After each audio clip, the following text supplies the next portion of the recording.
Yeah, the biggest challenge for us has been specific to the direction we want to take the company, and that's really changing our ideal customer profile to a larger company. So Mm, as our software's scaled, as we build out more advanced features and better infrastructure, um, we've gone, oh, look, we can probably move up market. We can handle these big customers. Our team's experienced. We can implement them with ease. Our support team can handle any requests from larger customers. It's probably time to do it. Um, and sort of with referrals as well, we've started closing larger and larger deals when you can show that you're doing it. Other people take notice. mm, And so it's led to this natural upmarket progression for us. But that's obviously been the biggest challenge as well, because you find that as you get into the enterprise space and the upper mid-market and mid-market spaces, there's more stakeholders to convince, there's more people to engage, there's more opinions. The stakes are a lot higher in terms of the cost of them implementing, the cost of them buying.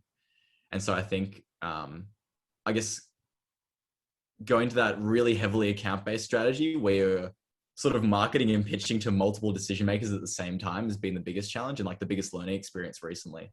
But it's something I'm really excited for, because I think that's for us the best path to long-term growth. But it's definitely, yeah, like a really big challenge. mm. Absolutely, and that changes everything. I was talking to a client yesterday that sort of, they had a few different segments that they could potentially target, and those segments had different sized clients and with different requirements in it. And one thing that was like pretty obvious is, if you build a company around SME, or you build a company around enterprise, or certain set points in the middle, that's going to change like everything else downstream. Like your customer success team needs to look different. The size of your implementation team might be bigger or smaller.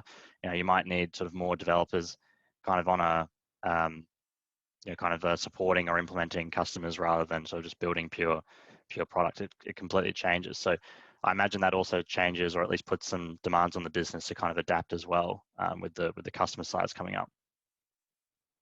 Yeah, exactly. Um, we're just running in two teams. So we had like the SME side of Tanda and we had the enterprise team. And we're very much, based on the staff count of the business, it was cut straight down the middle. You're either dealing with enterprise or dealing with SME, but we're sort of starting to see that, the SME team are getting more proficient at closing big deals. But the enterprise team have the devs to support sort of custom integrations, like solutions architects and scoping the implementation in that regard. And then they also have sort of the more proficient implementation team for those really complex legislative requirements that we're dealing with. So it's sort of like trying to find that transition of where there's like now there's more and more overlap between the two teams than ever. And yeah, as you said, like when you pick your market, you sort of have to structure your business around it.